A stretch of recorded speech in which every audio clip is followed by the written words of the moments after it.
자, 오늘 우리 형통한 사람, 형통한 가정 네 번째 시간입니다. 하나님께서 우리를 형통하게 하시는 것은 우리 앞에 놓여 있는 장애물이나 어떤 문제들을 싹 없애서 우리가 가는 길을 뻥 뚫리게 하는 것이 아니라 찰나흐라고 했죠. 강을 건너고 막힌 것을 뚫고 장애물을 극복할 수 있도록 해서 결국에 그 모든 것을 잘 마치게 하는, 그게 바로 하나님이 우리를 형통하게 하시는 길이다, 이렇게 말씀을 드렸습니다. 그래서 지난 3시간 동안 요셉의 채색옷이 벗겨지는 사건, 그리고 보디발의 집에서 그 모든 유혹을 이길 수 있도록 하나님이 늘 함께 해 주신 것, 그리고 지난 시간에는 그 모든 어려운 시간들을 참고 견디고 이길 수 있도록 하는 그 인내의 능력을 더해 주시는 것을 말씀을 드렸습니다. 그리고 마침내 이제 요셉이 이집트의 총리가 됩니다. 하지만 요셉은 총리로 지명을 받고, 야, 이제 내 꿈이 이루어졌구나, 그렇게 생각해서 부귀영화에 도취되지 않고, 창세기 41장 45절에 보면은 요셉이 나가 애굽 온 땅을 순찰하니라. 46절에도 그가 바로 앞을 떠나 애굽 온 땅을 순찰하니, 요셉이 나가 애굽 온 땅을 순찰하니라. 자기의 할 일을 찾아 나선다는 거예요. 세상을 살리고 이 땅을 섬기는 자리로 나갔다. 그래서 요셉은 형통한 사람입니다. 자, 오늘 이제 본문은 요셉이 형통한 사람에 그치는 것이 아니라 그 가정을 하나님이 형통한 가정으로 만드신다. 그건 뭐냐? 용서하고 화해하고 회복시키는 과정입니다.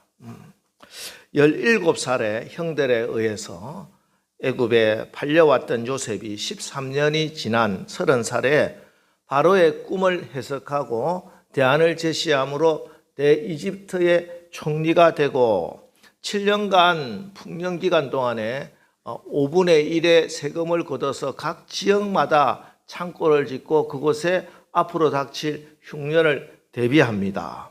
그리고 이집트와 팔레스타인 전 지역에 7년간의 대흉년이 찾아옵니다. 야곱이 살고 있던 가나안 땅에도 흉년이 찾아와서 막내 베냐민을 제외한 10명의 형들이 곡식을 구하려고 이집트로 내려가죠. 총리가 된 요셉을 형들은 알아볼 수 없었고, 요셉은 형들을 딱 보자마자 자기의 형이다 하는 것을 알게 됩니다. 아마 요셉이 각 지역별로 오는, 외국에서 오는 사람들을 다 분류를 해놨던 것 같고, 가나안 땅에서 이번에 사람이 온다 유심히 봤겠죠. 보니까 역시 형들이 찾아온 거예요. 이때가 기근이 시작된 지 한 2년이 지난 쯤입니다. 그러니까 요셉이 팔려온 지 22년이 지났어요. 어린 청소년이고 지금은 성인이 됐으니까 좀 요셉의 모양도 바뀌었었고, 그리고 형들은 꿈에도 생각하지 못했어. 그래서 넙죽 절을 합니다. 절을 할 때 형들이야 당연히 이집트의 총리고 자기에게 곡식을 줄 사람이니까 절을 했겠죠. 요셉이 그때 무슨 생각을 했을까? 형, 나야 하고, 당신들이 나를 팔아먹었지 하고 분노를 표할 수도 있고, 안 그러면 어쓱되면 나 이제 벌써 이집트의 총리라고 자랑할 수도 있을지 모르겠습니다. 그러나 요셉은 그때 자기의 기분이나 자기의 감정대로 움직이질 않아요. 성경을 보니까 요셉이 형을 처음 만났을 때 이렇게 기록을 하고 있습니다. 창세기 42장 9절, 요셉이 그들에게 대하여 꾼 꿈을 생각하고 그들에게 이르되 너희는 정탐꾼들이라 이 나라의 틈을 엿보려고 왔느니라.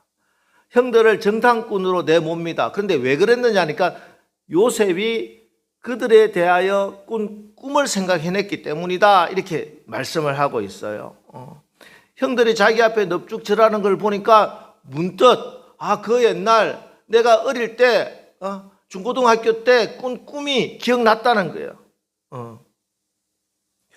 어, 우리가 사실 요셉을 뭐 꿈의 사람, 꿈을 붙들고 산 사람 이렇게 말하지만 사실 그 모진 세월을 살아왔던 요셉이 매일마다 그래 나는 옛날에 그런 꿈을 꿨지, 형들의 볕단이 나한테 전하는 꿈을 꿨지, 뭐 이렇게 살아왔을 것 같지는 않습니다.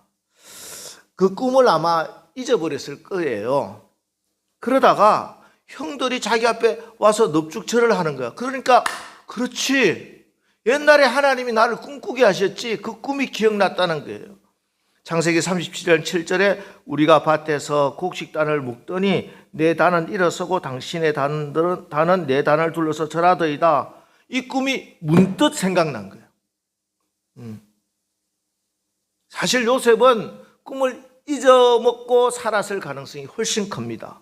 그러나 하나님은 그 꿈을 잊지 않으셨다. 왜냐하면요, 그 꿈은 요셉의 꿈이 아니에요. 하나님의 꿈이기 때문에 그렇습니다. 형들은 그 꿈을 기억도 못할 것이고 심지어 요셉조차 그 꿈을 잊고 있었지만 하나님은 그 꿈을 계속 붙들고 그 꿈을 이루고 계셨다는 것이에요. 그렇습니다. 우리 기도도 마찬가지죠. 우리가 기도를 하지만 기도하고 나서 그 기도 다 기억하시나요? 여러분 중고등학교 때, 여러분 어릴 때, 안 그러면 작년에 기도한 거 다 기억하고 있습니까? 다 기억하지 못하고 기도하고 나서 그냥 묻어둬요. 그런데 어느 날 마침내 때가 차면 그 응답이 임하는 겁니다. 그때 곰곰이 생각해 보면 그래, 내가 몇 년 전에 이 기도했지, 아니면 내가 중고등학교 때 그때 부흥회 때 은혜 받고 이 기도를 드렸지, 기억이 나는 거예요. 여러분, 기도는 절대 땅에 떨어지지 않습니다. 기도는 반드시 응답받습니다. 기도가 하나님의 일이기 때문에 그렇습니다. 그래서 기도하고 나는 그 기도를 잊고 살 수도 있지만 하나님은 여러분이 드린 그 기도를 절대 잊지 아니하시고 끝까지 기억하시고 마침내 때가 차서 최고의 시간이 되면 반드시 응답받는 줄 믿으시기 바랍니다. 그러니 여러분은 기도를 열심히 하셔야 돼요. 기도를 심으셔야 돼요. 여러분 자녀를 위해서, 나라와 민족을 위해서, 교회와 목사님을 위해서, 또 여러분이 중보해야 될 우리의 가족들을 위해서, 우리 교우들을 위해서 항상 기도해야 됩니다. 이번에 저희 아버님, 우리 김지탁 장로님의 장례를 치르면서 참 저는 너무나 큰 은혜와 또 특별히 우리 교회 성도님들의 위로와 사랑에 너무 감사합니다. 그리고 평소에 늘 기도하시던 대로 하루도 병원 신세 지지 않으시고 정말 곤히 주무시다가 그 영혼만 쏙 하나님이 빼가셔서 너무 감사하죠. 근데 제가 이제 이번 장례를 치르면서 계속 아버지 핸드폰도 보고 여러 가지 책상에 있는 이 마지막에 그 저녁에 썼던 그런 글들, 이런 걸 쭉 살펴보면서 제일 감사한 게 뭐냐, 저희 아버님이 이 땅에 사시는 마지막 날이 목요일이죠. 금요일 날 새벽에 보니까 주무시던 그대로 있었으니까 목요일 마지막 이 땅으로 사신 그날 아버지가 한 일은 기도밖에 없었어요. 새벽 기도 마치시고 서울 정동교회에서 있는 전국교회학교연합회 목요 기도회가 매주 있습니다. 교회학교연합회 회장들 출신들 또 지금 현직 연합회 회장님들이 모여서 우리 다음 세대들을 위해서 매주 목요일 날 모여서 기도회를 하시는데 우리 아버님이 하면 제일 원로 같아. 연세가 제일 많은데 그곳에 가서 서울에 지하철 타고 가서 기도하시고 점심 드시고 오셔서 또 저녁에 평생 하루도 빠지지 않고 기도하신 저녁 8시 기도회. 우리 교회가 저녁 8시 기도회 하는 게 우리 아버님 때문이에요. 요즘은 그 교회 아무도 안 나온대. 그러나 이 노인네가 그 교회 지하에 가서 매일 저녁 8시에 기도를 한다는 거예요. 무슨 기도를 할까? 무슨 기도를 할까? 하루 종일 무슨 기도를 할까? 저희 어머니가 어제 이제 제가 금요 기도회 마치고 어제 이제 같이 있으면서 아이고, 내 아버지 기도가 그렇게 많아. 기도가 그렇게 할 게 많은가 봐. 뭐 제일 먼저 자손들을 위해서 기도하겠죠. 그리고 나라와 민족을 위해서 그렇게 기도하셨어요. 올남전 참전 용사로 보훈자로 이 나라 이 민족을 어떻게 할까 늘 기도하셨고, 그리고 교학교를 위해서 특별히 우리 다음 세대들 애를 위해서는 정말 하루도 빠지지 않고 기도하셨고, 성기는 교회와 목사님을 위해서, 또 저희 남설교회 우리 동생 일산 신강교회 여러분들 다 기도 제목이에요. 제가 아버님한테 다 말씀을 드렸어. 기도해 달라고. 교회 무슨 문제가 있고 또 우리 성도들 어려움이 있으면은 누구 권사님, 누구 집사님, 우리 이번에 시영이 군대 갔는데 시영이 위해서도 기도해 달라고 제가 부탁을 드렸고, 그리고 어머니가 아이고, 기도하다 안 되니까 우리 동네 이 청소부 아저씨 위해서 요즘 기도한다 하더라. 그래서 늘 기도 시간이 부족해요. 그러나 저는 믿습니다. 그 모든 기도가 하나도 땅에 떨어지지 않고 반드시 때가 되면, 때가 차면 최고의 시간에 100배, 60배, 30배 결실을 맺을 줄 믿습니다. 그러니 우리 기도합시다. 여러분 당장은 그 기도가 뭐 땅에 씨앗을 심고 다음날 열매 맺는 것도 있을 수 있지만 어떤 그런 오래 걸린다 할지라도 그러나 반드시 응답받는다. 기도는 하나님의 일이다. 믿으시고 기도하시고 기도하셔서 여러분의 그 기도가 여러분의 미래를 이끌어가고 여러분의 자녀의 미래를 활짝 열게 될 줄 믿습니다. 그렇습니다. 요셉이 꿈을 붙들고 산 것 같지만 사실은 하나님의 꿈 때문에 요셉을 하나님이 붙드신 거예요. 우리가 하나님 말씀을 붙들고 산다 하지만 사실은 하나님의 말씀이 여러분을 붙들고 있는 겁니다. 우리가 기도줄 붙들고 살면요, 기도가 여러분을 붙들어 주는 거예요. 우리가 예배를 드린다고 하지만, 예배를 지킨다고 하지만 예배가 여러분의 가정을, 여러분 자녀들을 지켜주는 것을 믿으시기 바랍니다. 그래서 요셉이 그 꿈이 기억난 거예요. 하나님이 나에게 주신 꿈이 있었지. 그러니까 요셉이 깨달아집니다. 그게 뭐냐? 오늘 본문에서 계속 고백되는 요셉의 고백이죠. 45장 5절, 당신들이 나를 이곳에 팔았다고 해서 근심하지 마소서, 한탄하지 마소서. 하나님이 생명을 구원하시려고 나를 당신들보다 먼저 보내셨나이다. 7절에도 하나님이 큰 구원으로 당신들의 생명을 보존하고 당신들의 후손을 세상에 두시려고 나를 당신들보다 먼저 보내셨나니. 그리고 8절에도 고백됩니다. 그런즉 나를 이리로 보낸 이는 당신들이 아니요 하나님이시라. 하나님이 나를 바로에게 아버지로 삼으시고 그 온 집의 주로 삼으시며 애굽 온 땅의 통치자로 삼으셨나이다. 이 알고 보니 이게 우연히 일어난 일이 아니라 하나님의 계획과 섭리 가운데 이 일들이 다 이루어졌다는 거예요. 그게 고백되어진다는 겁니다. 그렇다고 여러분 이 말씀을 하나님께서 뭐 형들에게 악한 계획을 심으시고 그 악한 일을 하나님이 막 유도하셨다, 그렇게 오해하면 큰일 납니다. 그런 말은 아니죠. 어떻게 선하신 하나님이 그 악한 일들을 계획하시고 이끌어 주셨겠습니까? 어느 날 예수님이 길을 가시다가 나면서부터 맹인된 자를 만나게 됩니다. 제자들이 묻죠. 저 사람이 태어나면서부터 맹인으로 태어났는데 저 불행이 저 사람 죄 때문입니까? 그 부모의 죄 때문입니까? 이렇게 묻죠. 그때 우리 주님이 대답하십니다. 요한복음 9장 3절, 예수께서 대답하시되 이 사람이나 그 부모의 죄로 인한 것이 아니라 그에게서 하나님이 하시는 일을 나타내고자 하심이라. 무슨 말이냐? 결론적으로 말씀드리면은 그 사람이 그 맹인으로 태어난 게 누구의 죄 때문인지는 몰라요. 뭐 때문인지 이유는 몰라. 그런데 하지만 이 모든 일들을 통해서 하나님은 못 보는 자를 보게 하시는 하나님인 것을 나타내 주시겠다는 거예요. 요셉의 형들이 요셉의 꿈을 찢어버리려고 하고 동생을 막 팔아먹고 하는 거 하나님 뜻이 아니에요. 만일 형들이 야, 그 이야기 듣고 그래, 야, 너 이집트 총리가 된 거 다 알고 보니 우리 덕이네? 그러면서 야, 너 내가 팔아먹은 거, 야, 내가 팔아먹어서 이렇게 총리가 됐으니 감사해라, 야, 우리한테. 하나님이 뜻에 따라 우리가 다 그렇게 했어. 팔아먹었어. 맞아 죽어야 해, 그런 사람은. 그런 인간들은. 그래서 형들에게 필요한 게 있어요. 그게 바로 회개입니다. 그리고 용서와 회복이에요. 여러분, 우리가 용서 이야기하는데 알아야 되는 게 있어요.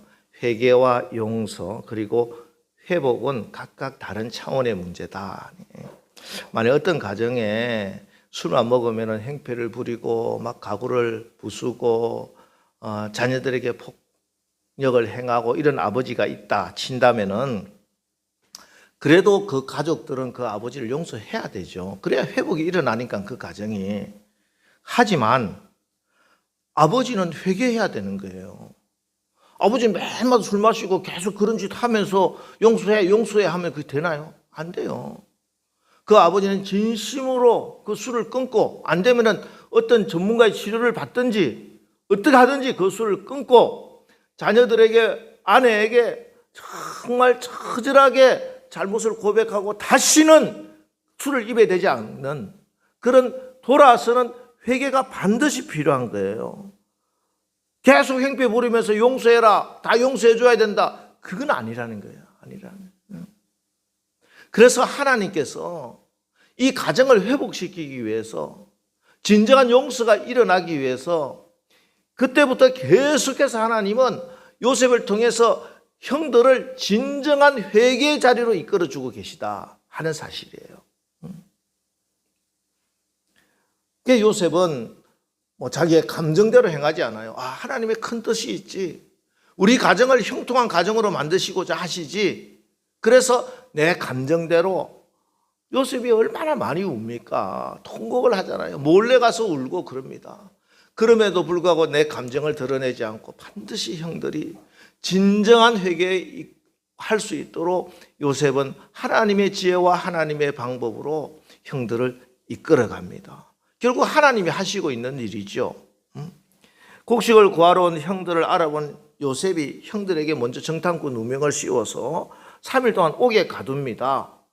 그 옥에 있는 동안에 무슨 일이 있느냐? 형들이 처음에는 막 갑자기 우리가 정탐꾼이래. 왜 감옥에 넣지? 그런데 감옥 안에 있으면서 무슨 일이 있었느냐가 성경에 기록되어 있어요. 창세기 42장 21절. 그들이 서로 말하되 우리가 아우의 일로 말미암아 범죄하였도다. 그가 우리에게 액을 할 때 그 마음의 괴로움을 보고도 듣지 아니하였으므로 이 괴로움이 우리에게 임하도다. 사실 형들은 요셉을 팔아먹고 나서 그렇게 신경 쓰지 않았고 22년 동안 잊고 살았을 거예요. 내가 그 큰 죄를 지었다는 걸 모르고. 아니, 감추어 놓고 그냥 망각의 방에 딱 넣어놓고 문을 탁 자물쇠를 잠궈놨어. 그런데 하나님이 이 일을 통해서 그 자물쇠를 푸는 거예요. 너희들이 그 죄악을 지었지 않느냐. 물론 요셉에게 나가서 하나님 앞에 회개를 한 건 아니죠, 아직은. 그러나 스스로 내가 죄인이다, 나는 죄인이구나 하는 것이 깨달아졌다는 거예요. 이게 회개의 출발입니다. 여러분, 내가 죄인이 아니면 무슨 용서를 받을 수 있겠어요? 내가 지은 죄가 기억났다. 이래서 회개의 첫발이 내딛기 시작합니다. 그리고 이제 요셉이 그 이후에 계속 이끌어가 시몬을 가두어 놓고 막내 베냐민 데리고 오시오. 그러면은 내가 곡식을 넣어두게, 당신 말을 믿겠소. 그렇게 해서 이제 형들이 가나안 땅으로 가서 아버지에게 이야기를 하죠. 아버지, 이집트 총리가 막내 베냐민을 데려오지 않으면은 시몬도 안 풀어주고 곡식도 안 준다고 합니다. 어쩌면 좋겠습니까? 야곱이 고민하고 갈등하다가 결국 결단을 내립니다. 창세기 43장 14절 전능하신 하나님께서 그 사람 앞에서 너희에게 은혜를 베푸사 그 사람으로 너희 다른 형제와 베냐민을 돌려보내게 하시기를 원하노라. 내가 자식을 잃게 되면 이르리로다. 내가 자식을 잃게 되면 이르리라. 죽으면 죽으리라. 결단을 하고 자기가 때까지 꼭 쥐고 있던 것을 내려놓습니다. 그렇습니다. 여러분, 누군가 쥐고 있는 것을 내려놔야 됩니다. 내려놓으면 새로운 역사가 임한다. 내가 쥐고 있는 것을 내려놓으면 그 손에 하나님의 은혜가 임하게 되는 거예요. 야곱이 이렇게 자기가 쥐고 있던 그것을 내려놓으니까 12 형제가 한 자리에 모이는 거예요. 이 가족이 회복되기 위해서 우선 한 자리에 모여야 되는 거예요. 물론 아직 요셉은 자기의 신분을 밝히지는 않았죠. 그래서 이제 한 자리에 모이고 요셉이 잔치를 베풀고 곡식을 가득 실어서 이제 아버지한테 가시오 하고 돌려보내는데 베냐민의 주머니에 자루에 은잔을 탁 넣어놓고 베냐민을 도둑으로 몰아냅니다. 왜 하필 베냐민을 이 공궁에 빠지게 했을까? 왜 베냐민을 도둑으로 몰았을까? 왜냐하면 이 테스트 하나로 형들을 진정한 회개 자리로 이끌기 때문에 그렇습니다. 만일 형들이 아직 회개가 진실된 회개가 아니라면은 어떻게 했겠어요? 베냐민을 욕했겠죠. 아니 이놈이 착한 놈인 줄 알았더만 이 도둑놈이네 이게. 너 이렇게 거기 도둑질했어 하면서 동생을 욕했을 겁니다. 뿐만 아니에요. 사실은 이게 은잔을 도둑질했다는 게 이게 아주 깊은 뜻이 있어요. 그 전에 야곱이 라반의 집에서 나올 때 베냐민 엄마가 누구예요? 요셉과 베냐민 엄마가 라헬이요. 라헬이 무슨 짓 했어? 베냐민의 드라빔을 훔쳐서 나오잖아요. 그러면은 아이고 이게 순진한 척 했더만 그 애미의 그 자식이라고 너 애미 도둑하더만 이게 또 똑같이 도둑질하고 사람들이 약해. 그것까지 끄집어내가지고 얼마나 욕할 수 있을까. 피는 꼭 속이지 못한다고 아마 형제들이 막 소리 질렀을 겁니다. 안 그러면 깜짝 놀라서 동생 놔두고 막 도망을 갔을 수도 있고. 하지만 형통한 사람, 형통한 가정은 하나님이 진정한 회개 자리로 이끌어 주십니다. 요셉의 형들은 옷을 찢고 동생 베냐민을 끝까지 내가 책임지겠다 하고 다시 요셉에게 돌아옵니다. 이게 진정한 회개고 진정한 회개를 통해서 용서와 회복의 축복이 임하는 것이죠. 특별히 요셉에게 돌아와서 한 유다의 말이 창세기 44장 16절부터 쭉 기록되어 있는데 16절 말씀 볼까요? 유다가 말하되 우리가 내주께 무슨 말을 하오리까? 무슨 설명을 하오리까? 우리가 어떻게 우리의 정직함을 나타내리까? 하나님이 종들의 죄악을 찾아내셨으니 우리와 이 잔이 발견된 자가 다 내 주의 노예가 되겠나이다. 계속적으로 이 도둑질을 한 베냐민이 우리라는 거야. 내 가족이라는 거야. 우리가 같이 책임지겠다는 거예요. 내 가족이니까. 내 형제니까. 22년 전에 동생을 팔아먹었던 그 형들이 아니야 이제. 도둑질한 내 동생이라도 내 형제라고. 내가 같이 책임지겠다. 이런 고백을 하고 있는 거예요. 특별히 종들의 죄악이라고 이야기를 해요. 물론 22년 전에 있었던 그 죄를 기억하고 있지만 사실 이번 사건은 베냐민의 죄지 왜 자기 형들의 죄요? 그런데 종들의 죄라는 거예요. 우리 죄라는 거예요. 무슨 말이냐 하면은 그 옛날 무죄한 요셉을 죽이려고 장사꾼에게 팔았던 그 죄가 기억나고 그 죄를 시인하는 겁니다. 아직 요셉이 요셉인지는 모르지만 어쨌든 나의 죄로 인해서 피해 있고 상처 입은 그 사람 앞에서 내가 용서를 구하게 된다는 거야. 하나님 앞에 죄를 시인했다는 거예요. 공개적으로. 요한 1서 1장 9절 만일 우리가 우리 죄를 자백하면 그는 미쁘시고 의로우사 우리 죄를 사하시며 우리를 모든 불의에서 깨끗하게 하실 것이요. 하나님 앞에 자기 죄를 고백하고 자기가 죄인임을 시인하는 겁니다. 그러면 용서받고 회복됩니다. 여러분, 기도는 하나님의 일입니다. 기도보다 하나님의 응답이 먼저 있어요. 정말 많이 들었던 이야기 그러세요. 기도가 하는 우리보다 기도 응답을 먼저 하나님이 준비해 두셔서 그래서 우리는 기도해야 되는 거예요. 기도하면 반드시 응답 받는 거예요. 용서와 회복도 마찬가지입니다. 하나님은 우리가 회개해서 용서해 주는 게 아니에요. 이미 다 용서하셨어요. 십자가에서 예수님이 십자가에 못 박히시면서 우리의 죄를 내가 회개하고 돌아오시기도 전에 하나님과 원수되었을 때 하나님의 독생하신 아들을 십자가에 죽이심으로 우리의 모든 죄를 다 용서하셨어요. 때문에 우리는 회개해야 된다는 거예요.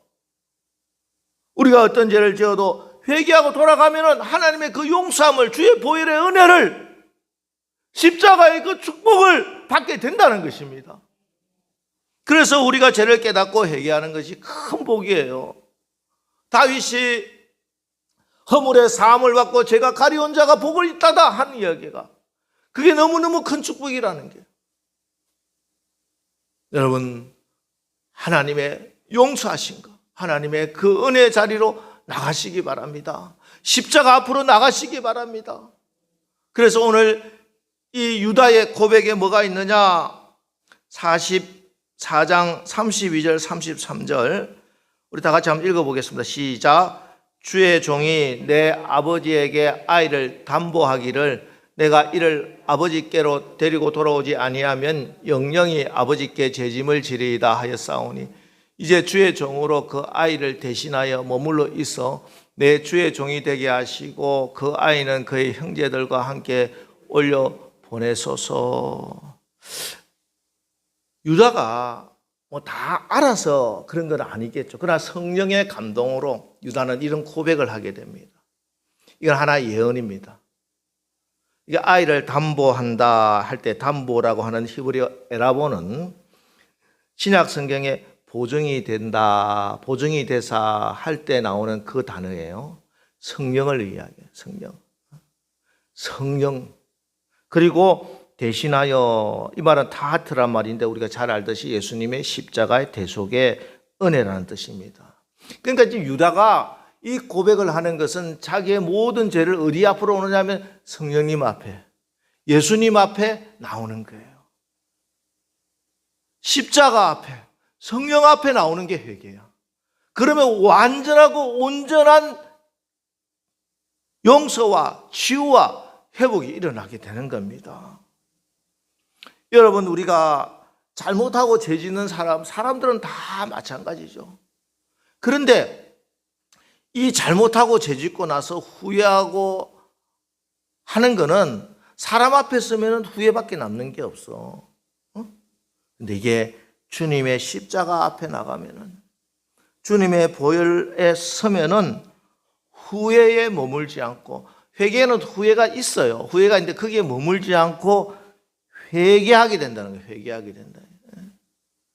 그리고 이런 회개와 용서와 화해를 통해 진정한 회복의 역사가 일어나게 되는 것입니다.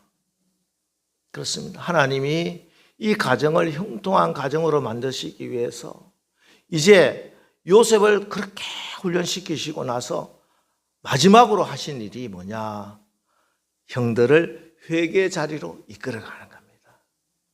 여러분, 우리가 교회 나오면은 죄인이다, 회개해라 이 말이 우리의 감정에 거슬릴 수가 있어요. 뭐 그렇게까지 그러냐? 뭐 우리가 큰 죄인이라고 내가 뭐 살인죄를 졌냐, 도둑질을 했냐 그런지 모르지만 우리가 하루하루 내 죄가 하나님 앞에 고백되어지고 하나님 앞에 나가 용서함의 은혜를 잊게 되면요, 하나님이 주신 축복과 그 사랑을 늘 받게 되는 것입니다. 가장 큰 축복이에요. 하나님과 떨어지지 않아요.